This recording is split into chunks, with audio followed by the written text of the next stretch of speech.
Dear students of Standard 9, once again I am in front of you with last topic of the chapter, the village of Palampur. Dear students, if we will talk about the earlier videos,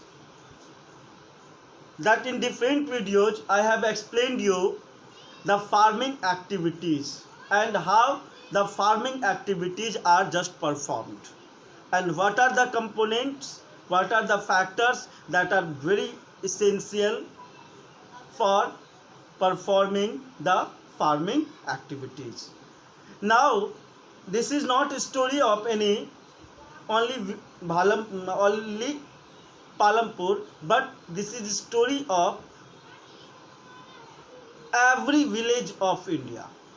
Almost in every part of country, whatever different villages having same type of activity just performed for generating income. Now in today class, I will discuss you apart from the agriculture, what are the different activities usually performed in villages. Means nowadays only agriculture is not enough for generating income for every type of people. As day by day the population has just increased, right? So the burden over the agriculture has increased. Resultly, many of the people just looking for the other activities apart from agriculture, or the people who are just engaged in agriculture activities do not get income or do not get work whole year. So the time when they are not engaged in agriculture activities means the few months obviously they will get job, they will get activities from the agriculture, but few of the months they are completely unemployed, and during that time they just try to generate income from other activities, right?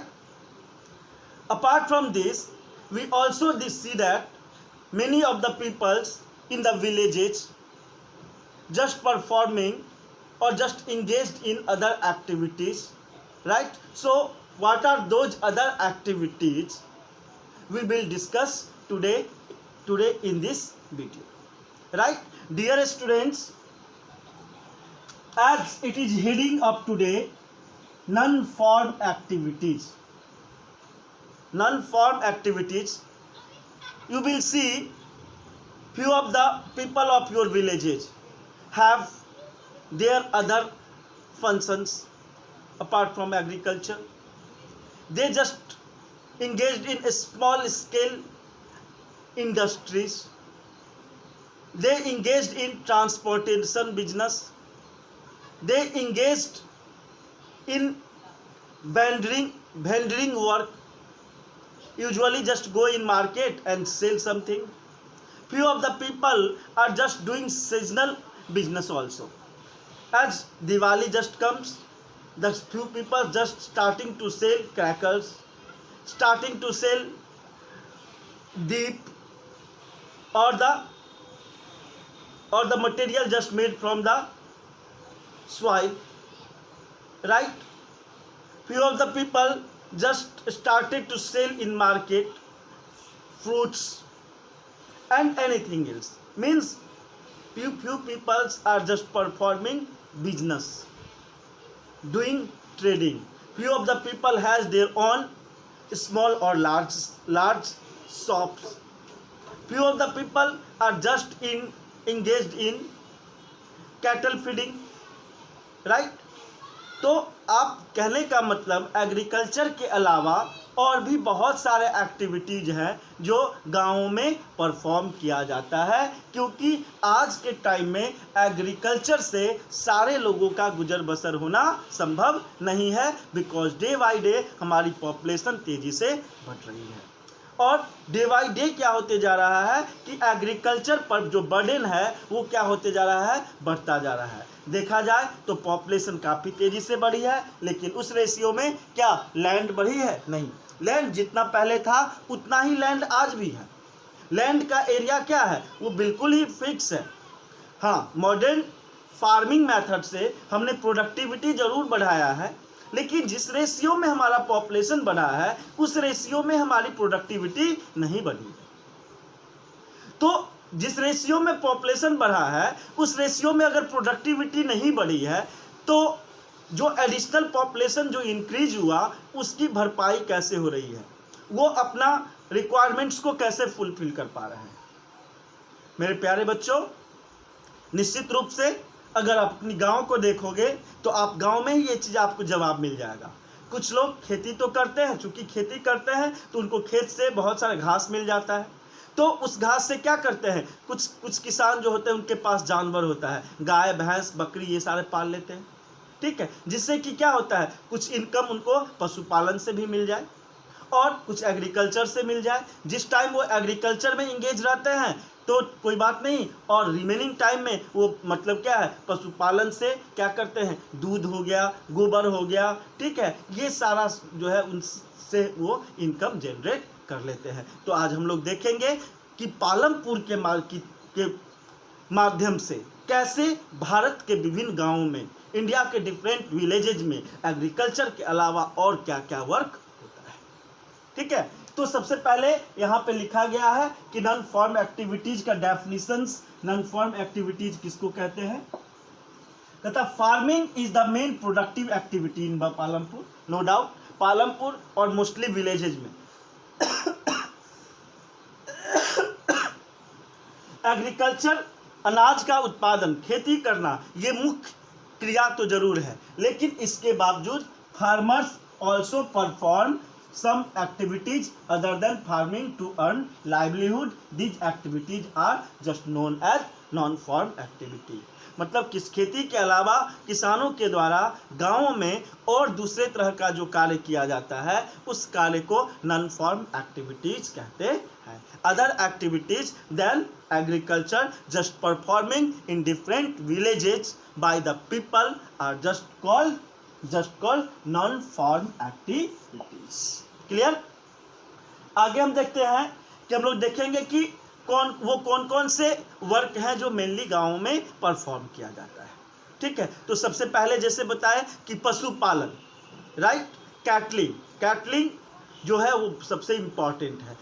Almost आप देखोगे कि जो भी छोटे किसान हैं या बड़े किसान हैं उनके दरवाजे पे एक दो या दो चार या उससे ज़्यादा क्या होता है, जानवर जरूर होता है। वो जानवर क्या, गाय भैंस, जिससे कि क्या हो, उनका मतलब क्या हो, इनकम जनरेट करें। उनका दूध जो है वो दूध का बिजनेस आज ग्रामीण एरिया में, रूरल एरियाज में एक काफ़ी प्रॉफिटेबल बिजनेस के रूप में जाना जाता है। इसलिए रूरल एरियाज में डेयरी फार्मिंग जो है ये सबसे इम्पॉर्टेंट, एग्रीकल्चर के बाद जो सबसे सेकंड इम्पॉर्टेंट जो एक्टिविटीज़ विलेज में परफॉर्म किया जाता है वो एक्टिविटीज़ कौन सा है, dairy farming, right. Dairy farming में क्या होता है, लोग किसान जो हैं वो क्या करते हैं, जानवर पालते हैं और जानवर से मिल्क प्रोड्यूस करते हैं और गांव के मिल्क सेंटर में जा कर के वो मिल्क देते हैं। आज गवर्नमेंट भी कोऑपरेटिव सोसाइटी के माध्यम से आप देखते होंगे कि आपके गांव में फैट होता होगा, ठीक है, जहाँ पे आप अपने दूध को देते हो और आपकी क्वालिटी, दूध की मिल्क की जो क्वालिटी है उस क्वालिटी के बेसिस पर आपको प्राइसेज मिलता है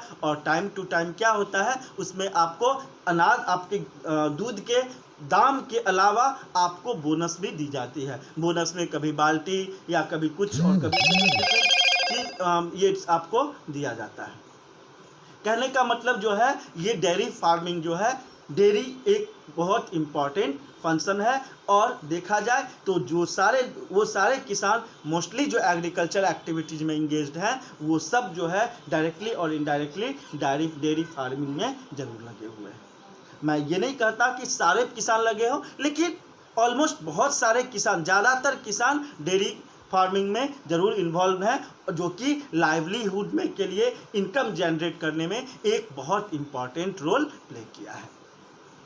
कहता है उसके बाद अगर देखा जाए डेयरी और मतलब डेयरी मिल्क उत्पादन, मिल्क प्रोडक्शन और पशुपालन, तो पशुपालन से केवल मिल्क का जनरली मिल्क के लिए है, लेकिन पशुपालन के और भी फायदे हैं। आज देखते हो कि गवर्नमेंट जो है पशुपालन को बहुत प्रमोट कर रही है। गवर्नमेंट लोन प्रोवाइड कर रही है, जिस लोन में 4 लाख रुपए भी मिल रहे हैं और 25% उसमें सब्सिडी है। गवर्नमेंट ऐसे बिजनेस को प्रमोट कर रही है, ठीक है। जैसे बकरी पालन हो गया, जैसे मुर्गी पालन हो, ये आज गांव-गांव का कॉमन बिजनेस आप समझ सकते हो। ऑलमोस्ट सभी गांवों में एक दो ऐसे आदमी आपको जरूर मिल जाएंगे जो ऐसे एक्टिविटीज़ जैसे मुर्गी पालन हो, चाहे बकरी पालन हो, भेड़ पालन हो, ये सारे में जरूर लगे हुए हैं। तो आज देखा जाए तो पशुपालन जो है, ठीक है, वो एक इम्पॉर्टेंट एक्टिविटीज खास करके विलेज एरिया में, ग्रामीण एरिया में देखने को मिलता है। नेक्स्ट जो है स्मॉल स्केल मैन्युफैक्चरिंग इन पालमपुर। कहता है अगर पालमपुर गांव की बात करें तो पालमपुर में मतलब डेयरी फार्मिंग के अलावा, डेयरी के अलावा और जो लोग दूसरे वर्क में बिजी हैं वो छोटे छोटे बिजनेस करते हैं। छोटे छोटे बिजनेस मतलब अपने घर पे ही वो छोटा दुकान खोल रखे हैं, जिसमें चावल दाल और रोज़ मतलब डे टू डे रिक्वायरमेंट की सारी चीज़ें एक ही दुकान के अंदर में आपको दवा भी मिल जाएगा, पहनने के लिए चप्पल भी मिल जाएगा, कपड़े भी मिल जाएंगे, खाने पीने के अनाज भी मिल जाएंगे, टूथपेस्ट से लेकर के टूथब्रश, साबुन और तेल, जो डिफरेंट मटेरियल्स का हमें डे टू डे नीड होती है, वो ऐसे छोटे मोटे दुकान अपने घर में ही चलाते हैं, ठीक है। तो कहने का मतलब पालमपुर में कुछ स्मॉल स्केल मैन्युफैक्चरिंग इंडस्ट्रीज भी हैं, जैसे कि अगरबत्ती बनाने का उद्योग देखो, मोमबत्ती बनाने का उद्योग देखो। ये सारे छोटे छोटे ऐसे इंडस्ट्रीज हैं जिसमें कि बहुत ज़्यादा कैपिटल की ज़रूरत नहीं होती है, और फार्मर जो है ये छोटे छोटे मतलब स्मॉल कैपिटल का वो अरेंजमेंट करते हैं, और उसके स्मॉल कैपिटल के अरेंजमेंट से ये अपनी एक्टिविटीज़ को परफॉर्म करते हैं। मतलब बहुत सारे फार्मर इससे भी वो इनकम जनरेट कर रहे हैं। कहता है अब स्मॉल स्केल मैन्युफैक्चरिंग इंडस्ट्री में क्या होता है, जो यहाँ पे गुड्स जो है स्मॉल लेवल पे गुड्स का प्रोडक्शन होता है। जैसे जैगरी गांव में जहाँ पर ईख की खेती होती है, वहाँ क्या होता है, वहाँ पर गेहूं का उस ईख से मतलब गुड़ बनाने का फैक्ट्री चल रहा है, उससे जूस बनाया जाता है, जूस से क्या है उसके बाद उसको गुड़ बना करके उसको मार्केट में भेजा जाता है। तो अगर हम पालमपुर की बात करें तो पालमपुर में मतलब क्या है, ईख की भी खेती होती है, ठीक है, और ईख की खेती से रस निकाला जाता है और रस से गुड़ बनाया जाता है, जिसका एग्जाम्पल भी आपको दिया गया है स्टोरी ऑफ मिश्री लाल। आप अपने बुक में अगर पढ़ोगे तो आपके बुक में मिश्री लाल की एक कहानी दी गई है, जिसमें मिश्री लाल किस प्रकार से गुड़ बनाता है उसकी कहानी। मतलब इसी तरह से जिस तरह से मिश्री लाल पालमपुर में गुड़ मैन्युफैक्चर करता है, उसी तरह से अलग अलग गांव में जो रॉ मटेरियल्स एग्रीकल्चर से प्रोड्यूस होता है, उस एग्रीकल्चर से मिलने वाले प्रोड्यूस होने वाले मटेरियल से वो क्या होता है, कुछ आज देखते हो मसाले उद्योग, आज देखो तो क्या है पापड़ का उद्योग, आज डिफरेंट बड़ी आदि बनाने का उद्योग, ये सारे ग्रामीण एरिया में, रूरल एरियाज में आपको देखने को मिलेगा, जहाँ पर कैपिटल की ज़रूरत बहुत कम होती है या स्मॉल लेवल का कैपिटल की ज़रूरत होती है। और विलेज के जो फार्मर्स और जो स्मॉल कैपिटल वाले जो पीपल हैं, ऐसे बिजनेस को में काफ़ी इन्वॉल्व हैं। मतलब स्मॉल स्केल मैन्युफैक्चरिंग इंडस्ट्री आज विलेज एरिया का ग्रो करने का या विलेज एरिया में एम्प्लॉयमेंट प्रोवाइड करने का एक बहुत ही इम्पॉर्टेंट सोर्स के रूप में जाना जाता है। Now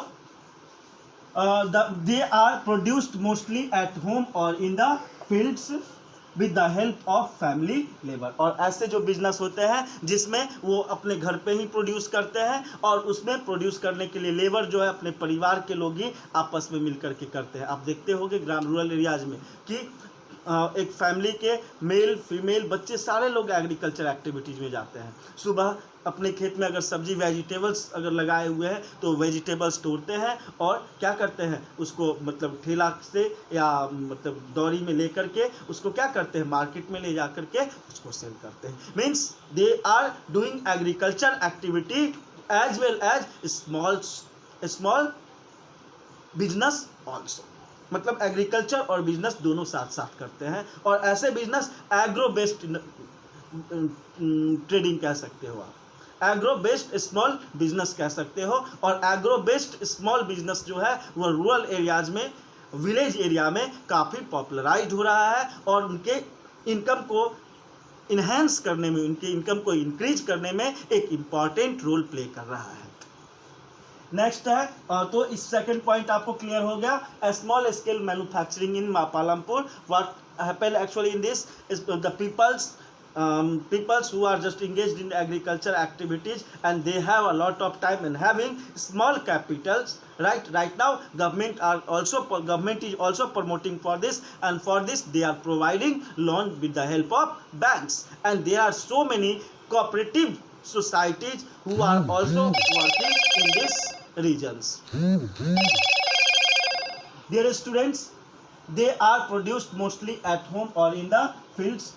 next with the help of the family labour, अपने परिवार के मेंबर्स के हेल्प के साथ, ठीक है, ऐसे एक्टिविटीज़ को वो परफॉर्म करते हैं। नेक्स्ट जो है वो यहाँ पे दिया है स्टोरी ऑफ मिश्रीलाल, जो बताया जैगरी प्रोडक्शन, पालमपुर में जैगरी का प्रोडक्शन होता है। तीसरे जो लोग हैं आजकल क्या, the shopkeeper of Palampur, Palampur में कुछ लोग जो है वो अपने घरों में ही या पास के छोटे मोटे मार्केट में छोटे मोटे दुकान खोले हुए हैं और उस दुकान से अपनी जीविकोपार्जन करते हैं, अपने लाइवलीहुड को चलाते हैं, ठीक है। जैसे small shop selling goods in villages, गांव में रहने वाले, आज देखा जाए आज गांव का मार्केट काफ़ी डेवलप हो गया। पहले समय में क्या होता था, हटिया लगता था, ठीक है, अभी भी हटिया लगता है, ठीक है, लेकिन उस हटिया के अलावा भी आज क्या इस्टेब्लिश्ड शॉप, आप गांव में ऐसा मार्केट हो गया है जहां की लगभग सभी सामान अब उपलब्ध होते हैं। अब आपको रूरल एरियाज में ब्रांडेड शॉप भी मिलेंगे जहां पर डिफरेंट अच्छे ब्रांड्स के कपड़े, जूते या दूसरे आइटम्स, आपको इलेक्ट्रॉनिक्स, गैजेट्स, ये सारे कुछ अवेलेबल हो जाएंगे। मीन्स डिवाइड रूरल एरियाज में अब बड़े बड़े कंपनी का भी जो है इंटरेस्ट काफ़ी बढ़ा है और मोस्टली विलेजेस के जो मार्केट होते हैं उस मार्केट में बड़े बड़े कंपनीज भी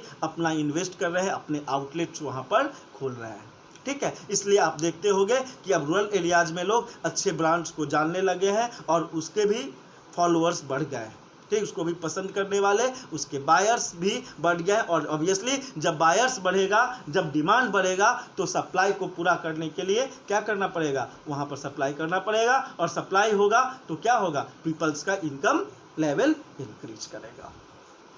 तो आप देखोगे कि अगर हम पालमपुर की बात करें तो पालमपुर में छोटे छोटे दुकान हैं जहां पर क्या होता है, अब गांव में रहने वाले लोगों की जो आवश्यकता डे टू डे की रिक्वायरमेंट्स की चीज़ें हैं वो वहां से उपलब्ध होती है। जनरल स्टोर्स होते हैं, जनरल स्टोर्स, ठीक है, जिस जनरल स्टोर्स में क्या है, आपके मतलब डे टू डे रिक्वायरमेंट्स के सारे चीज़ें अवेलेबल हो जाएंगे, राइट। जैसे कि आपको देखिए टूथब्रश से लेकर के टूथपेस्ट हो गया, जैसे आपके कॉपी किताब, चॉकलेट, राइट, उसके बाद आपको मतलब ऑयल, सॉप, डिफरेंट आइटम्स जो जनरल स्टोर में आप देखते हो। अभी परबत्ता में काजल स्टोर बहुत पॉपुलर है, उस शॉप पे जाओ आपको बर्थडे केक भी मिल रहा है, सारे कुछ अवेलेबल हो रहा है। It means what, means rural areas में, in rural areas what are just becoming popular, in rural areas the small shops are becoming very popular and just becoming a good source of employment in rural areas, right। आगे देखते हैं हम लोग shops near bus stand. इसके अलावा आपके गांव में जो आपके गांव से शहर के जाने के लिए, आपके ज़िले से जाने के लिए, आपके सब डिवीज़न जाने के लिए जहाँ से गाड़ियाँ मिलती है वहाँ पर भी आपको छोटे मोटे कुछ दुकान मिल जाएंगे। पालमपुर में भी है, पालमपुर से रायगंज जाने के लिए जहाँ से गाड़ियाँ मिलती है वहाँ पर क्या है, कुछ दुकान है जिसमें चाय बिस्किट, ठीक है, नाश्ते का कुछ दुकान, वो सारे वहाँ पर उपलब्ध हैं। तो उसमें जो उपलब्ध है तो वहाँ पर किसने दुकान खोला है, who are the peoples who opened shop there? Obviously the peoples residing near the village. shops near bus stands। उसके अलावा आज देखा जाए पालमपुर में करीम का एक कंप्यूटर सेंटर है, तो कंप्यूटर सेंटर आज सभी गांव में धीरे धीरे स्टैब्लिश्ड हो रहा है। नेट सेंटर आपको मिलेगा, फॉर्म फिलअप सेंटर हो गया, जहां पर आपको क्या है, आपके जो कंप्यूटर और इंटरनेट आज का क्या है, इंटीग्रेटेड पार्ट हमारे लाइफ का हो गया है, ठीक है। तो ऐसे कंप्यूटर सेंटर्स भी सब लगभग मोस्टली विलेजेस में लगे हुए हैं। गांव के जो पढ़े लिखे लोग थे और छोटा मोटा मतलब कोर्स कंप्यूटर का बाहर से कर लिया और अपने गांव में आकर के उन्होंने ऐसा दुकान खोल लिया। आप आज परबत्ता मार्केट में जाकर के आप देखिए, you will get more than 10 shops of just related to computers are open there, जहाँ पर आपको सरकार के डिफरेंट स्कीम्स के अप्लाई होता है, ठीक है, जहाँ पर आधार कार्ड का प्रिंट आउट निकल जाता है, आपको वोटर आई कार्ड के लिए अप्लाई करना है, LIC का आपको इंस्टॉलमेंट जमा करना है, बिजली बिल जमा करना है, ये सारे वर्क वहाँ से होते हैं। मीन्स रूरल एरियाज़ में कंप्यूटर रिलेटेड एक्टिविटीज़ भी जो है आज के टाइम में बहुत तेज़ी से बढ़ा है, जो कि पढ़े लिखे एजुकेटेड यूथ को का एम्प्लॉयमेंट का एक गुड सोर्स कह सकते हो, राइट। अगला हम लोग देखते हैं transport a fast developing sector. आज देखा जाए तो ट्रांसपोर्टेशन एक बहुत बड़ा सेक्टर उभर के आ रहा है, जो कि एम्प्लॉयमेंट प्रोवाइड कर रहा है। अगर रूरल एरियाज में अनाज की प्रोडक्टिविटी होती है तो अगर गुड ट्रांसपोर्टेशन सिस्टम होगा तभी वहाँ के किसान को क्या होगा, उसकी अच्छी दाम मिल सकती है, सही टाइम पर उसको मार्केट तक पहुँचा करके अच्छे रेट में उसको सेल कर सकते हैं। नहीं तो क्या होगा, इस कंडीशन में अगर गुड ट्रांसपोर्टेशन सिस्टम नहीं है, विलेज आपके टाउन से जुड़ा हुआ नहीं है, तो आपके खेत में जितनी भी अनाज हुई या जो भी प्रोडक्टिविटी हुआ उसको आपको खुद कंज्यूम करना पड़ेगा और अच्छा रेट नहीं मिलेगा। अभी देख रहे हो लॉकडाउन के पीरियड में क्या हुआ है, किसान खुश नहीं है क्योंकि उनका सामान जो है मार्केट तक नहीं पहुंच रहा है। जो हमारा एक्सपोर्ट दूसरे देश तक होता है रूरल एरिया से ही तो पहुंचता है ना, डिस्ट्रिक्ट में, और डिस्ट्रिक्ट से स्टेट में, स्टेट से पूरी कंट्रीज में, या कंट्री से आउट ऑफ कंट्री। लेकिन लॉकडाउन के कारण क्या हो गया है, ये सारा रुक गया है और जितना मूवमेंट होना चाहिए गुड्स का वो मूवमेंट आज नहीं हो पा रहा है, जिसके कारण से फार्मर्स को सही रेट नहीं मिल पा रहा है।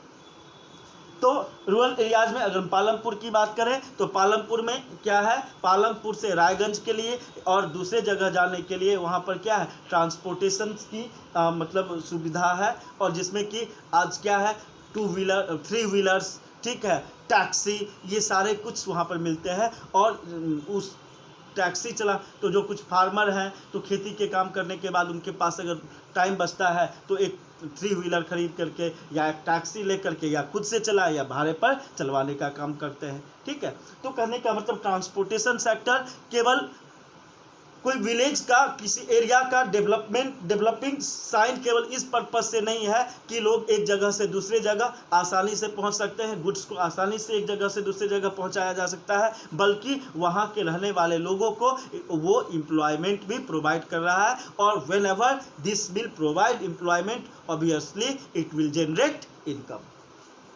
कहता varieties of vehicles providing transport services between Palampur and Rayganj. Palampur से रायगंज तक पहुंचने के लिए बहुत सारे क्या हैं, बहुत सारे ट्रांसपोर्टेशन बहुत सारे व्हीकल्स अवेलेबल हैं, ठीक है। Ferrying vendors of peoples and goods. अगला है कि ये ट्रांसपोर्टेशन सिस्टम के कारण गुड्स और पीपल दोनों का मूवमेंट एक जगह से दूसरे जगह आसानी से हो रहा है। अगला है, इसी में आपको बताया गया है आपके बुक में कि किशोर किस तरह से एक ट्रांसपोर्टेशन बिजनेस में इन्वॉल्व है, जिससे क्या है उसकी income level day by day बढ़ती जा रही है। तो this is not story of Palampur, this is story of almost every village of our country, right, where apart from agriculture these all different non-farming activities are performed, and it helps to enhance or increase the income of the village, income of the people as well as the village. Obviously income of the people and income will increase, obviously the income of the village be increased, and when the income of village be increased, obviously the lifestyle and the status of village भी improved, and वो गांव जो है, वो village जो है क्या हो जाएगा, उन्नत होगा, और जितना ज़्यादा वो उन्नत होगा उतना ही वहाँ के रहने वाले पीपल्स क्या होंगे, उन्नत होंगे। तो डियर स्टूडेंट्स, इस टॉपिक के साथ ये चैप्टर हमारा कंप्लीट होता है। हम लोग अगले वीडियोज में मिलेंगे इस चैप्टर के कुछ इम्पॉर्टेंट क्वेश्चन के साथ, ठीक है। तब तक एक बार फिर से आप पूरे चैप्टर्स को रिवाइज करें, और किसी भी स्टूडेंट को इकोनॉमिक्स के फर्स्ट चैप्टर से कोई भी प्रॉब्लम हो तो आप अपने व्हाट्सएप ग्रुप पे व्हाट्सएप ग्रुप में डालें या मेरे पर्सनल व्हाट्सएप नंबर पर सेंड करें। हम कोशिश करेंगे कि आपके सारे डाउट्स को हम क्लियर करें, जिसके बाद हम फिर क्वेश्चन आंसर करेंगे और उसके बाद फिर हम लोग न्यू चैप्टर फिर से स्टार्ट करेंगे। तब तक के लिए thank you, bye bye, have a nice day, thank you.